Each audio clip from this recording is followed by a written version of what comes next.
Hello সবাইকে, আবার একটা নতুন ভিডিও নিয়ে চলে এলাম।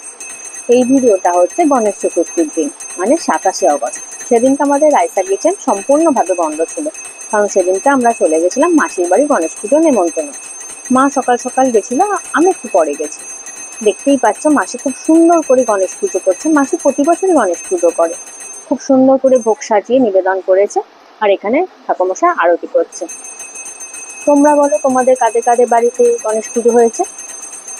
আমরা প্রতি বছরই যাই গণেশ পুজোতে।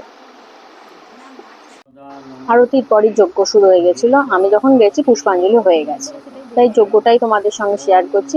পুষ্পাঞ্জলি ভিডিও আমি করতে পারিনি। এই যে আমাদের সুন্দর গনু ভাই, কি মিষ্টি লাগছে আমার গনু ভাইকে। তার পাশে দেবাদিদেব মহাদেব, আর তার পাশে সুন্দর বিরাজ করে আছে জগন্নাথ, বলরাম আর সুভদ্রা। আর মাসি খুব সুন্দর করে ভোগ নিবেদন করেছে, তোমাদের সঙ্গে শেয়ারই করলাম। খুব সুন্দর করে পুজো সম্পন্ন হলো, খুব ভালো যজ্ঞ দেখলাম।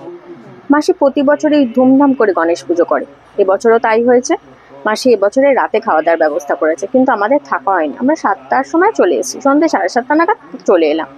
খুব ভালো কাটলো দিনটা, কারণ বাড়ি তো ফিরে আসতেই হবে, কারণ 27 তারিখ আমাদের ক্লাউড কিচেন বন্ধ, কিন্তু 28 তারিখ রায়সা কিচেন আমাদের ওপেন।